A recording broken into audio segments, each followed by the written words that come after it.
नमस्कार विद्यार्थी मित्रांनो, आज आपण सर्व धर्म समभाव याबाबतची एक गोष्ट ऐकणार आहोत। एकदा अकबर आणि बिरबल वेषांतर करून राज्यात फेरफटका मारण्यास निघाले। रात्रभर संपूर्ण नगरात भ्रमण करता करता कधी सकाळ झाली ते कळलेच नाही। रात्रभर फिरून दोघेही खूप थकले होते। कोठेतरी विश्रांती घेण्यासाठी ठिकाण बघत होते। तेवढ्यात एक साधूचा आश्रम त्यांच्या नजरेस पडला। थोडा वेळ विश्रांती घेण्यासाठी ते आश्रमातील अंगणात असणाऱ्या एका मोठ्या झाडाखाली बसले। काही काळ विश्रांती घेतल्यावर अचानक बिरबलाचे लक्ष साधूच्या घरासमोरील तुळशी वृंदावनाकडे गेले। हे पाहताच बिरबल चटकन उठला व तुळशी वृंदावनाकडे गेला। तेथे जाऊन त्याने तुळशीला नमस्कार केला व प्रदक्षिणा घातल्या। हे अकबर बादशाने पाहिले आणि त्याला बिरबलाची चेष्टा करण्याची इच्छा झाली। अकबराने विचारले, बिरबल, या छोट्याशा रोपट्याला तू नमस्कार का करतोयस? त्याला प्रदक्षिणा काय घालतो?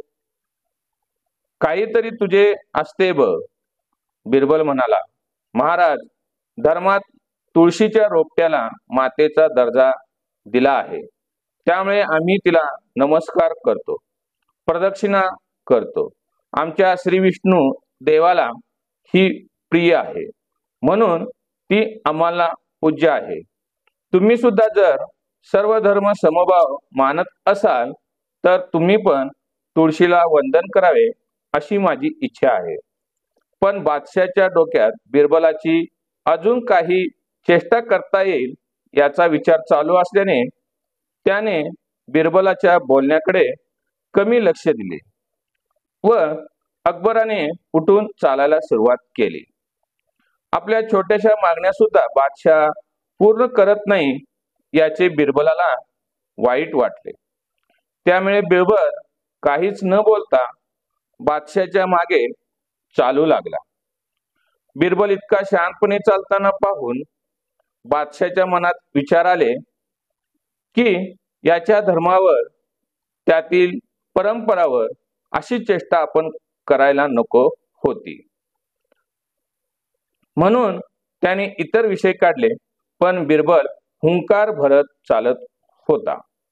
पुढे जाताच अशी एक संधी त्याला लगेच चालून आली। बिरबलाला एक जंगली वनस्पतीचे एक मोठे झुडूप दिसले। बादशाला थांबायला सांगून त्याने तुळशीप्रमाणेच सगळे उपचार केले, पण अजून एक नवीन गोष्ट केली, ती म्हणजे त्या झुडपाला मिठी मारण्याचा व त्याची पाने अंगाला चोळण्याचा खोटा अभिनय त्याने केला। हे बादशाला कळाले नाही। झुडपाला नमस्कार करणे, प्रदक्षिणा करणे, मिठी मारणे आणि त्याची पाने अंगाला चोळणे ह्या क्रिया बादशाला हसू आणत होत्या, पण त्याने केले नाही। अकबर गप्प राहिलेला पाहून बिरबल म्हणाला, तुळस ही जशी आमची माता, तसे हे जंगली झुडूप म्हणजे आमच्या धर्मानुसार आमचे पिता समान आहेत। अकबर म्हणाला, वा रे बिरबल, तुळशीला माता म्हणता आणि फक्त नमस्कार करता, जंगली झुडपाला मात्र आलिंगन देता। बिरबल म्हणाला, महाराज, आई ही देवी स्वरूप मानले आहे, तर पित्याला दैवत्व दिले आहे। देवाला भेटण्याचा आनंद तुम्हाला काय कळणार? म्हणा, तुम्ही लांबूनच नुसत्या चौकशा करता आहात। भेटायचे असेल तर माझ्या पित्याला भेटा, त्यांची पाने अंगावर चोळून घ्या। बादशाला वाटले की आपण सारखेच जर त्याची चेष्टा करीत राहिलो तर हा दरबारात आपण सर्व धर्म समभाव पाळत नसल्याचे सांगेल आणि आपली त्यामुळे नाचक्की होईल। त्यापेक्षा आपण त्याचे म्हणणे ऐकू। बिरबलाने जे केले तेच बादशाने केले। नमस्कार केला, प्रदक्षिणा केली आणि नको ते केले म्हणजे त्या जंगली वनस्पतीला मिठी मारून त्याची पाने अंगावर चोळली. बिरबलाने फक्त नाटक केले होते, पण बादशाने पाने अंगाला चोळतात त्याच्या अंगाला प्रचंड खाज सुटली. आग होऊ लागली. अकबर जोरात बिरबलाला ओरडला, अरे कसले पित्या समान झुडूप, माझ्या अंगाची त्याने आग केली, तुला मात्र काहीच केले नाही.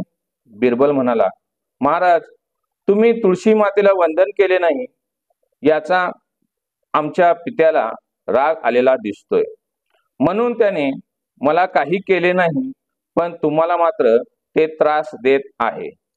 अकबर मनातून काय समजायचे ते समजला. बिरबलाने अकबराला सर्व धर्म समभावतेची चांगलीच अद्दल घडवली. या गोष्टीतून तात्पर्य आहे, कोणत्याच धर्माची, त्यातील परंपरेची न कळत ही थट्टा करू नये. कोणी करत असेल तर त्याला ते न करण्यास सांगावे. सगळे धर्म हे देवाला सारखेच आहेत. धन्यवाद.